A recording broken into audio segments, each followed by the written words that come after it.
So Foundry has recently hired 3 designers and also looking for a series now. Series, would that be the right word to use?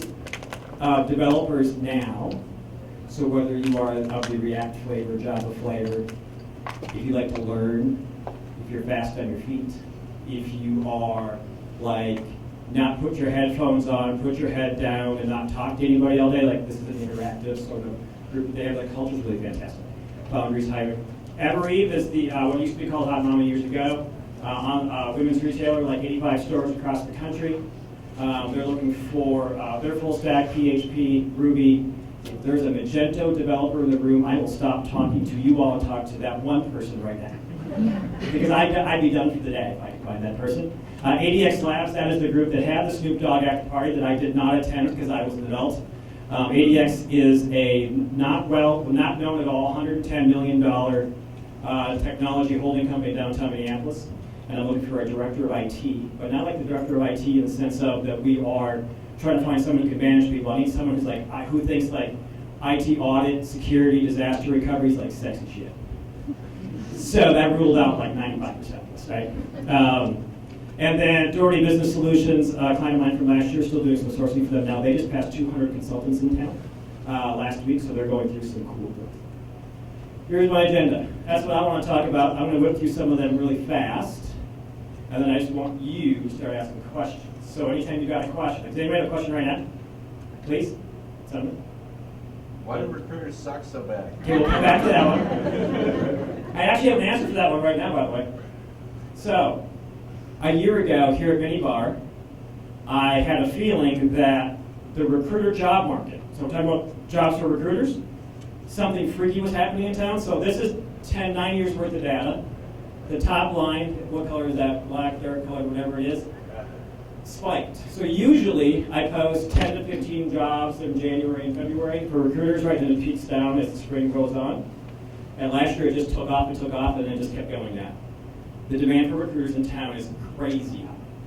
I think that we are realizing, I think companies are now realizing that we have long been understaffed, under-resourced, under-trained, and companies are like, hey, like if we really want to hire the people that we want to hire, we should probably increase our staff. So if you are in the technology space, which you all are, or product or design, if it feels like you're getting even more messages now than you were a year or two ago, you're not mistaken. It's true. Most companies kind of went from really busy to super busy to like frenetic, but not freaked out. And now it's kind of dropped a little bit to like I would call like a normal. But if the GDP is true, that 3.2 or whatever it was that was posted on Friday or Thursday is true, if it might be slightly inflated numbers just because they always adjust a bit, but if we're still at a 2 point whatever GDP in the US economy in Q1, and you're getting this many messages now, imagine what the rest of the year is going to be like when the economy usually comes back up as the year goes up. So there is a demand that hasn't really changed. Why do recruiters suck so bad? I think sometimes it's that again we're stressed. The idea is that we need to find 5 developers now, or we need to build a team of 15 by July 1st.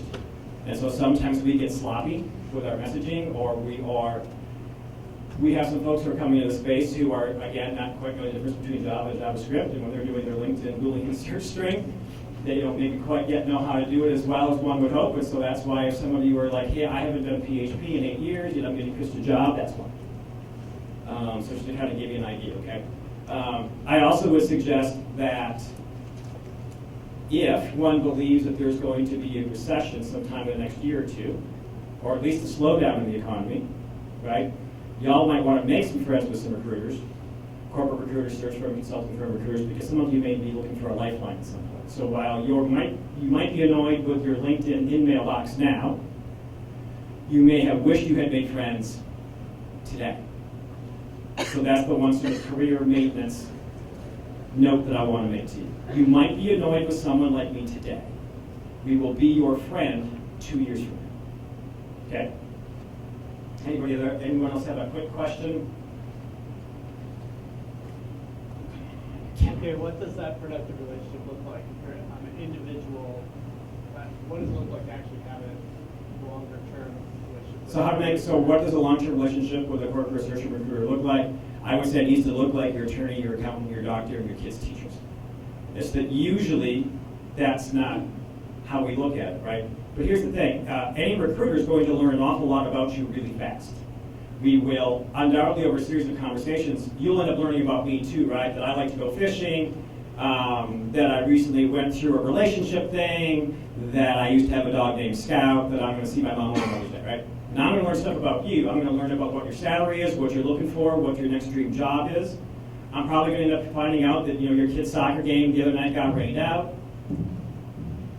Now it sounds like doctor, accountant, attorney. Usually we treat this relationship though as a transaction that lasts for about 14 days.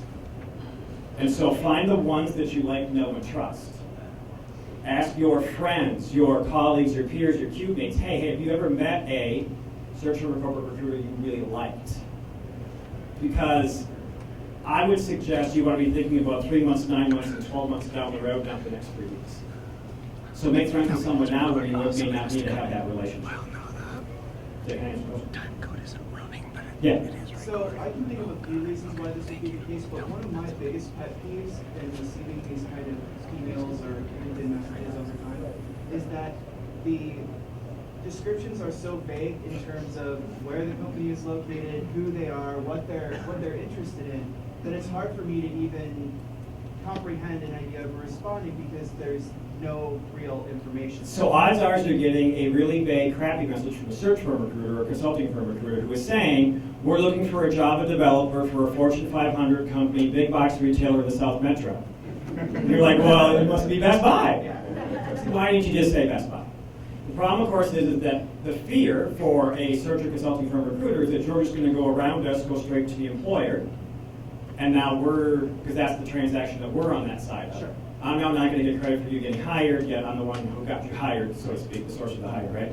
So that's why these messages tend to be really vague.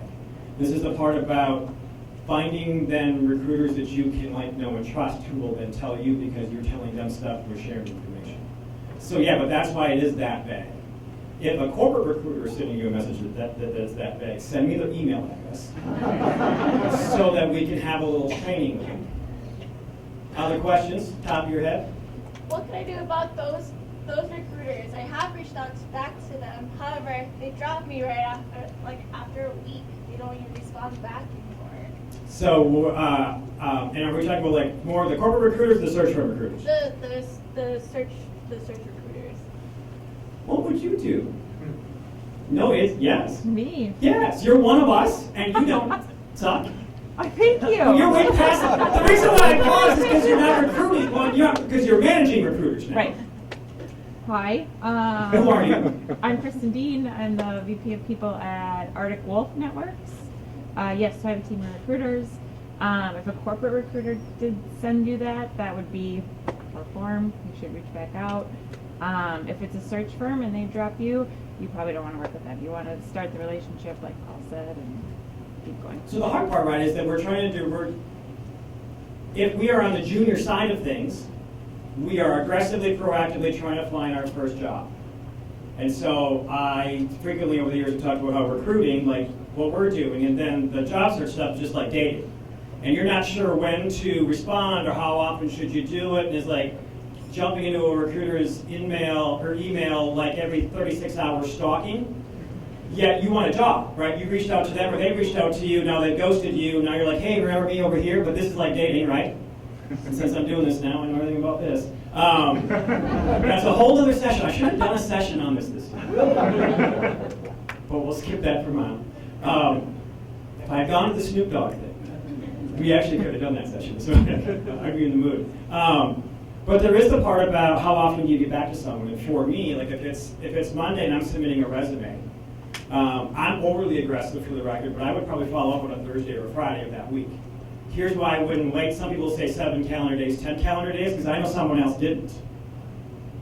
I'm a bit competitive. I want to at least be on the front end of this curve versus the last half of that.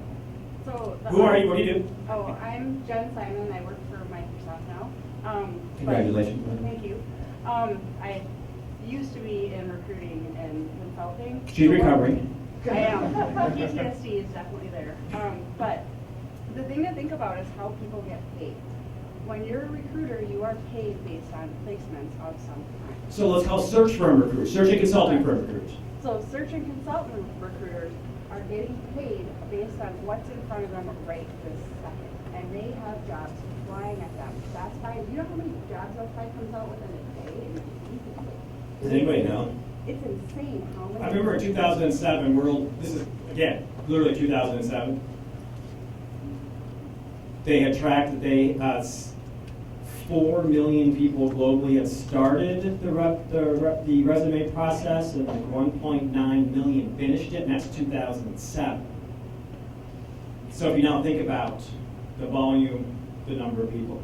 Yeah, so there, and then in their consulting, they do so much consulting here, and those roles go so fast that these recruiters, they're getting paid based on what's right in front of them with that job today. So unfortunately, when somebody reaches out to them and you really want a relationship, it's really super short term. It is that 7 to 10 day relationship.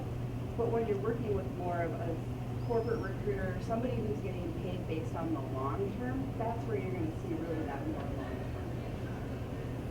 So if you take like the dating site, right, it's like, are you looking for a relationship or a hookup?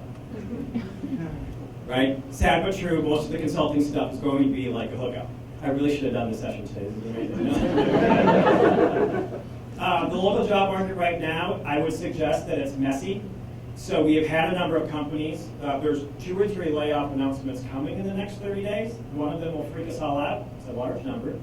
Okay. There are a number of companies that are hiring a lot of people.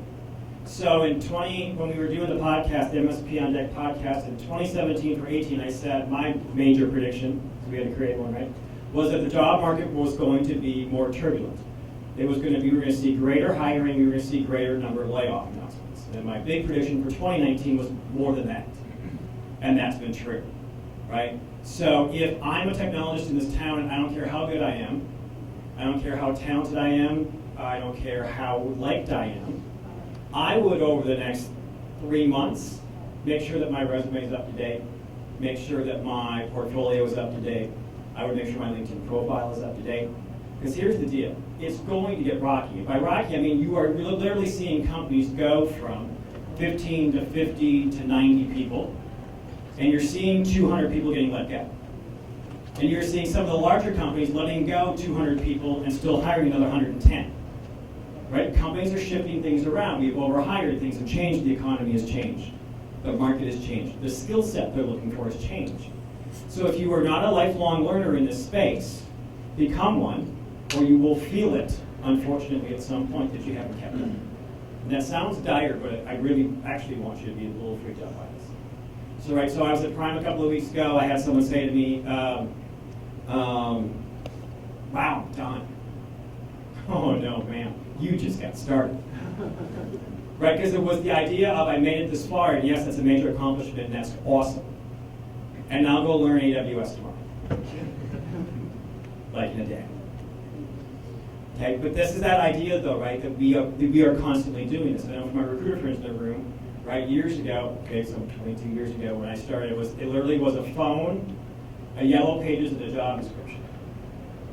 And any recruiter who still recruits like that today doesn't exist.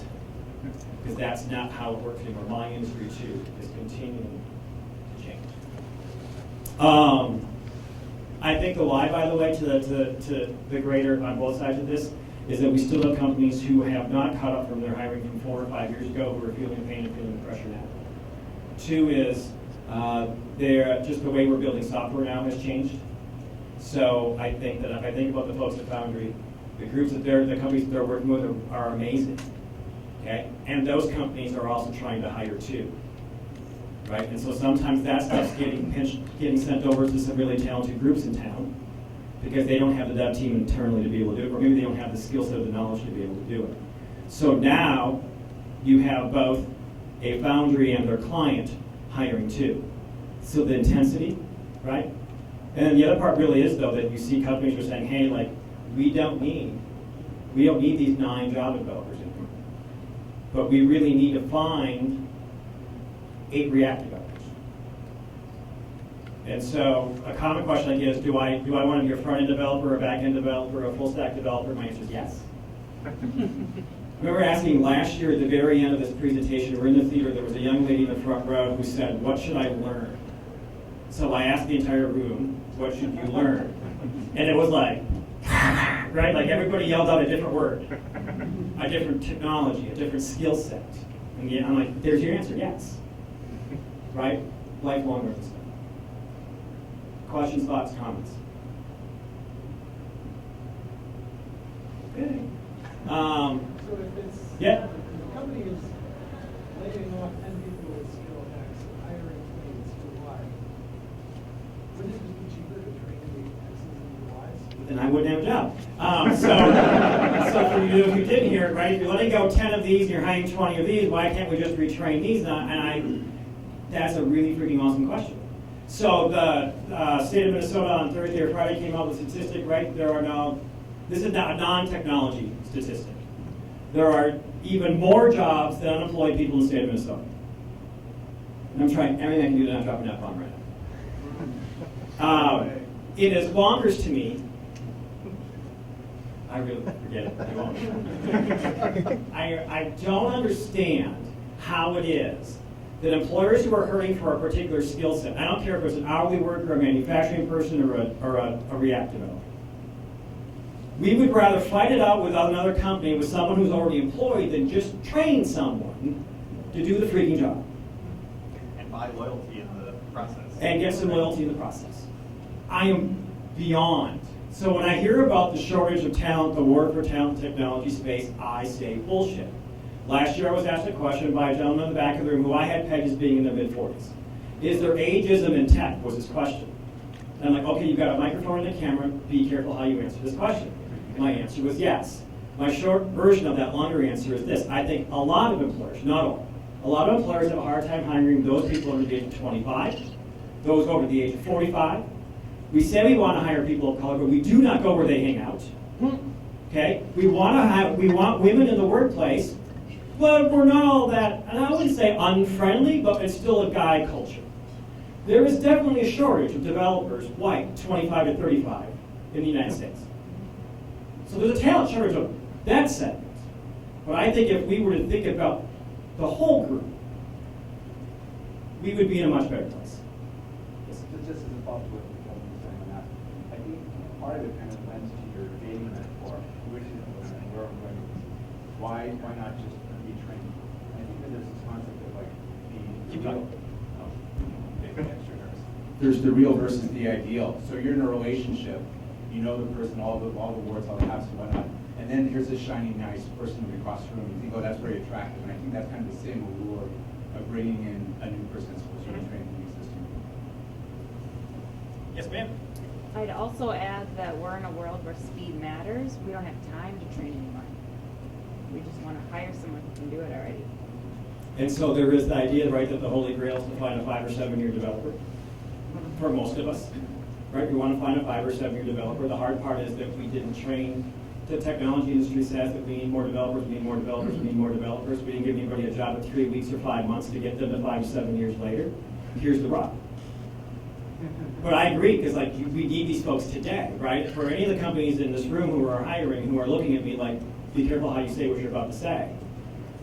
You know, so if I can keep, Robert, if you don't mind, like Foundry just hired 3, I would say, more juniorish designers, and likely the next designer that Foundry will end up hiring will be a more senior person. There are lots of groups in town who have done this really well to figure out how to actually balance and create a team. If anybody hears from C.H. Robinson, like I'm a huge fan of what they call the hatchery. They have a legit program of how to bring developers in at a junior level and bring them along. I would love to be able to put a couple hundred of our recruiter friends in a room sometime later this year and have like best practices from these different groups. We can all share a little bit of our things so that we can understand we can create a holistic program. Thank you, Bob. Oh! Hello! How are things at C.H. Robinson? How busy are you right now? Very busy. Yeah? What's your greatest need? Software engineers. Actually, one of the good things about C.H. Robinson is we've got a good variety of, when we talk about, you know, age level, experience levels, all that stuff. It is an environment that, I think because we are so large, we can attack different areas and talk to different people in different areas, so that's been refreshing for me.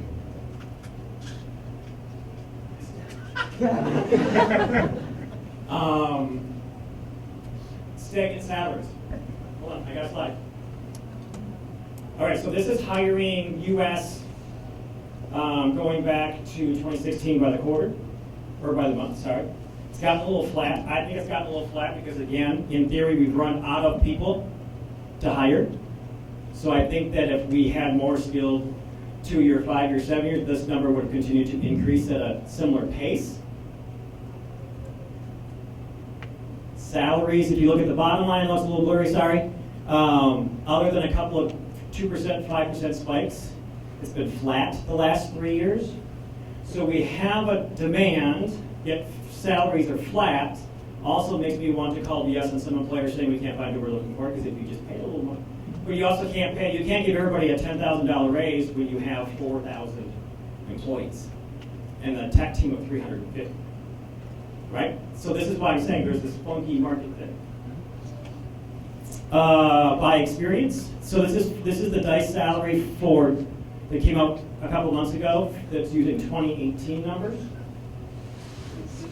Yep. Is this average over the country or Yes. the Minnesota area? So that was for across the U.S. This one is specific to cities. Upper left-hand corner, Minneapolis came in at number 4 this year. Usually we're between 7 and 11. They said the salary change last year in Minneapolis, St. Paul averaged 6.5%. That also seemed high to me. But I think the previous year was like 2, which seemed low. I think a lot of the reason why we're seeing some salary increases in Minneapolis, St. Paul is a lot of you are deciding, well, screw it, I've been working at the same place for 6 years, getting my merit increase every year, so I'm going to be able to go find something else somewhere else. I think that's a part of the salary increase. If you do a cost of living adjustment, we're actually number 1 for salaries across the U.S. Yes? I'm just curious about these surveys. If you work remotely, does that count you in the place that the location you're working, or the company that you're working for? City that you're living in. So that also can skew some numbers. So that's why I always say when I look at these numbers, I look at them as trends, not as in everyone's salary in Minneapolis, St. Paul went up 6.5% last year, right? Because that's clearly not the case. Are these all directly related, technical developers, QA, UX? Yes. Product? I think the DICE salary does not, I don't know if it includes UX and design, product.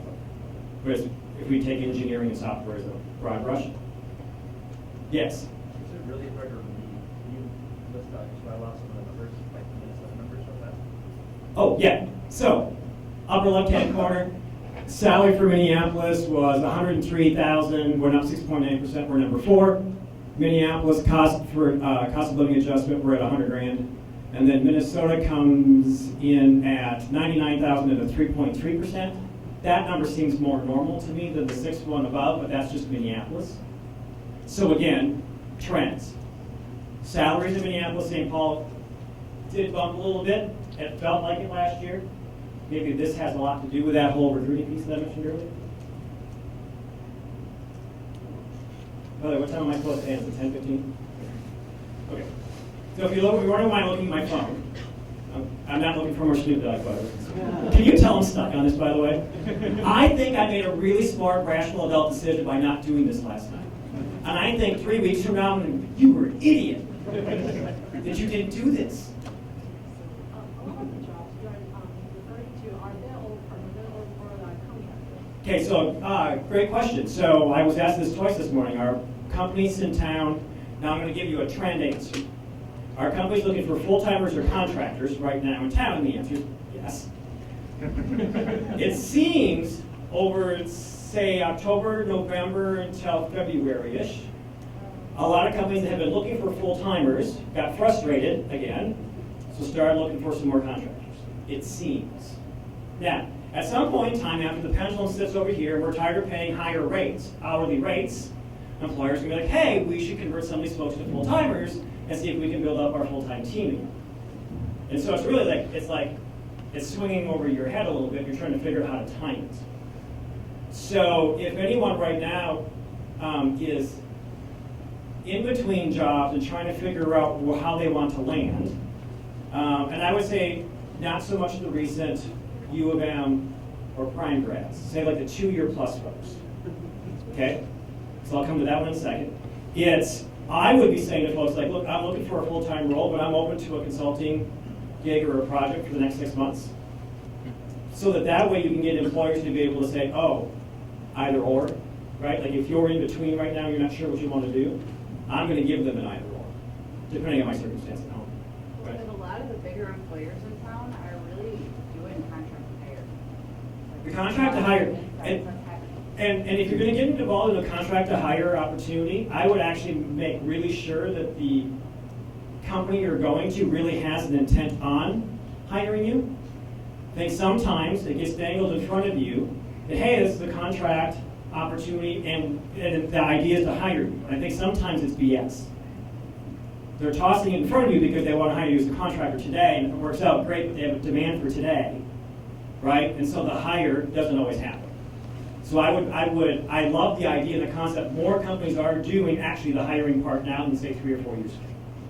Okay, but just as I keep that in the back of your mind. If I am a recent boot camp grad, depending on my, and I said this to a group a couple of weeks ago, if I'm a recent boot camp grad and and depending on my financial circumstance, okay, I'm at the point right now where I'm going to likely take the first non-sucky job that lands in my lap. And I'm going to go do this for the next 6 to 9 months. I'm going to give it everything I have. And I'm not going to stop networking, and I'm not going to stop going to the JavaScript or React meetup. I'm going to make darn sure my butt's here today. And I'm going to continue to build that network. I think some folks have been holding out for like that sort of dream junior developer job, and I want you to get that too. But at some point in time, economics gets involved. Okay? Did I do okay with that? Doesn't that make you look like a job hopper though, Paul? Does it make you look a job hopper? I think that if you phrase it in the way of, hey, I just graduated from the University of Minnesota, or I just graduated from Prime Digital Academy, and I took my first role, and I think that a lot of folks will understand that you took your first job and it wasn't the right place for you.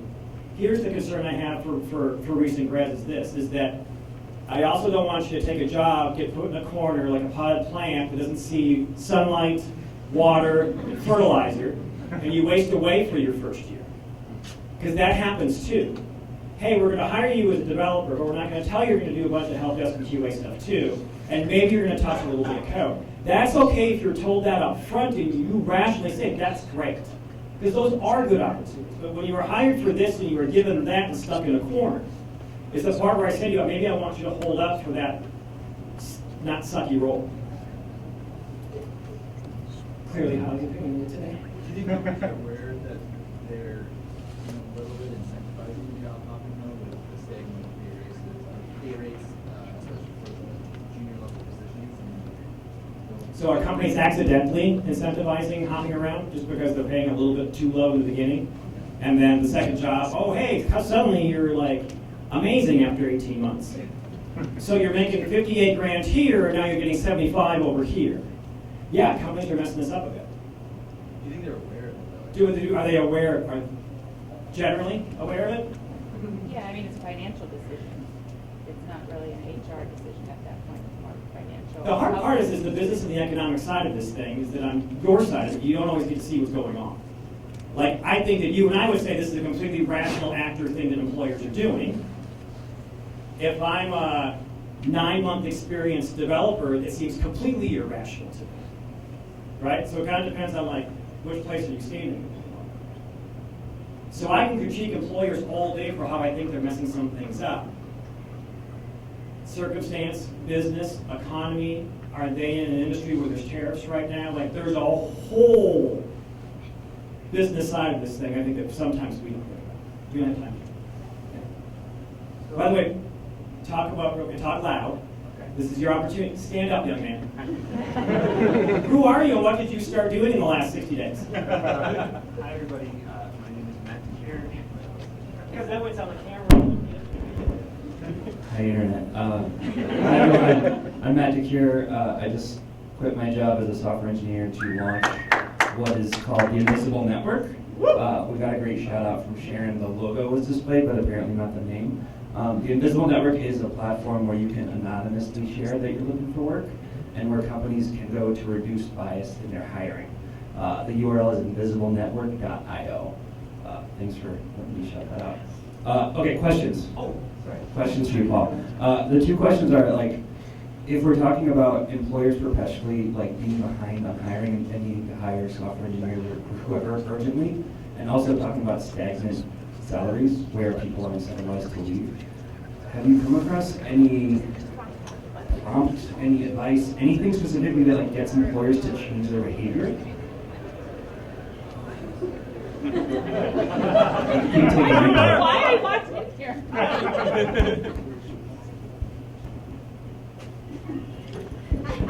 You want to take a shot at this, please? I don't know how to teach employers. See, the hard part is it's hard to make an impact in a very large organization, right? So if we are talking about a Best Buy and a Target, and a U.S. bank, like the impact and the change that we can try to make to help them understand things. But again, like I think sometimes when we're sitting in this room, we just do not understand what's going on 14 levels above us, right? And we're talking about those conversations aren't about should we pay junior developers 61 grand instead of 57.5. It's should we send it offshore, right? So it's hard to make that impact and that change. And so that's why I'm dodging the question, because I don't have an answer. Yes? I'd like to take a stab. Take a stab. So just by way of a quick little background, I ran my own startup for the last 17 years, background in finance and science, so I kind of think about these things with both sides of my head. There's a couple of things that are of value to employers. One would be what they call preserving optionality, which is the idea the ability to make decisions later and not have to make them today because the future is uncertain. So it is relatively hard and expensive to hire people. It doesn't seem that way, but if you've got a temporary contractor, it's cheaper to let that person go than it is to take them on as a full-time employee and let them on later. The other thing that I see a lot in large corporations is that the metrics that they're dealing with do not map well to the realities. The idea is they're trying to measure their performance. It's really hard to look at the individual performance of 50,000 employees. So you tie these up into statistics and you look at it from a numerical perspective, and you hope that those metrics that you're using map to the strategic goals of the company. And in many cases, it's very approximate, and you wind up with mismatches. And so you think you're saving money, but the reality is that maybe you're spending less per developer, but it takes you twice as long to get it done because the people in India are explaining the variation is sufficient and so forth. So you're saying this is hard and complicated? I'm saying this is really hard and complicated, yes. Questions, thoughts, comments? Who's doing a job search right now, struggling and has a question? See, that didn't even take long. Okay, I'm going to go to you first. How do you get past people saying you've taken a year off to hang out with your kid, so you don't have experience? So technically not unemployed, very actively busy. I actually took 2 years off and thought I was going to be a stay-at-home mom forever and decided that was going to like slowly make me die inside. So I went back to work. So I can resonate with the question, but also on the other side, I think you're just open and honest with your recruiter. Like, everyone's trying to add to the diversity of their workforce, and we know that people did other things, and so just say it like it is. Don't try and cover it up, and people will respect it. So I think, and the add-on to that would be this: is you're going to need your job search is going to be a little wider than you would want it to be, and the companies who are looking at you as if like, wait, what's wrong with you? I appreciate you want a job, and I appreciate I don't want to drop an F-bomb right now. You didn't want to fucking work there anyway. But it's hard when you're doing the job search, right? And I finally blew it. So I remember back in the post-Great Recession, recruiter and HR folks actually got hammered worse than anybody else. You do not need to be, you do not want to be a recruiter and HR person during a recession because we won't need you for 2 years, right? The economy's going down. We're not sure if you hit the bottom. Then we're not hiring yet, so we hire a bunch of contractors and you finally hire some full-time folks. There were a lot of recruiter and HR folks that had holes in their resume. And then mysteriously forgot about this in like 2014 and 2015 because now they've been working somewhere for 2 or 3 years. So there is some hypocrisy in this. Or you have people who like took financial hits and credit reports went in the tank during the recession. Yet the person who might be looking at them and doing background check, they forget that they've got a foreclosure when your credit score is at 625. This is part of this. This is inherently a messy thing. Hiring, doing a job search. This is really, and people, because we're all always rational actors, right? We're always doing the right thing for the right reason. All of us, all the time. Like we're batshit crazy creatures, right? And so employers can be that way, and we as employees can be this way too, right? I think a tactical thing that works too is to show what did you do during that time you stayed home. Did you volunteer? Did you help out at the school? To show like your work ethic and your passion, so you can fill in those gaps with something else that you give back to the community. Usually that kind of fills the gap a little bit better than just blank space. And if you're coding, whether you're a recent grad, you're coming back into the workforce, the idea though is to also make sure that you are still coding and you're still putting something on GitHub and there's still something you can show, even if it's your side project or your side passion. Like I get we're busy, I get it. But I'm sitting in the cheap seat saying, here's what you should do when you've got stuff going on. Because you need to carve out time to be still committing code so that people can still look at it and still see how you updated your app for that nonprofit or passion piece that you have. This is the part where we continuously need to be doing this job in some form or fashion. Yes? I'm a bootcamp grad as of last fall, and so my question is just about recruiters in general. I've contacted several, lots of them, find out I'm a junior bootcamp grad, never talk to me again. Ones that do, they're super friendly and helpful, but they say, let's stay in touch for the next year or two, and then I'll talk to you again after you get experience. Like who's willing to hire junior people, I guess? Sadly, my first part of my answer was yes. Like that is sort of the scenario, right? You have the recruiters who stop talking to you once they find out you are less experienced, and you have the ones who are super friendly. I go through this all the time, right? Like, I will say, go look at these 7 companies. They have tended to hire new developers in the past. The hard part, right, is that sometimes we don't hire them in 2s, 5s, and 10s. We're hiring them one by one as we can fill in our team. I'm going to, there's a show on the Discovery Channel called Gold Rush. Anybody know what I'm talking about? Absolutely know. This is awesome. Great analogy, Paul. The show is these guys, these people go, these guys, because they're guys, go to the Yukon, get gold, right? And the idea is that we normally think with the big chunky gold as the stuff that you're looking for, but they talk about how your sluice box has to be at such and such a degree thing, because all that fine gold is where you make millions of dollars. That's a job search. We keep thinking about we want to go to work at XYZ company. This group is amazing. There are all of these other companies, though, that we've never heard of that are also hiring too, that might be open to a junior developer. So what I'm saying is go to the list of, Matt, do you have a session next? No, at 11. At 11? What are the best places to work in the Twin Cities? And some of them are going to be not sexy companies, right? They're in manufacturing. You haven't heard of them. The thing is that we always go to wherever someone's posting jobs, so we're going to Dice or Tech.mn or Stack Overflow or AngelList. Go look at the Inc. 5000 and then the 80-some companies that are in Minnesota that are on the list, who are the fastest growing privately held companies in Minnesota. So I did that last year. I didn't know the names of 20 companies. So part of it is that we're also trying to find jobs at the same place everybody else is trying to find jobs at. So I would try to broaden it out a little bit. Finding the first job is got to be the hardest thing to do this time. Frankly, anyway. And by the way, the liberal arts folks are saying the same things too. This isn't just a technology thing. This is an industry thing that we are having a hard time, I believe, trying to figure out how to bring in recent grads into our I didn't mean to dodge your question, I just don't have really great answer. Other than yes.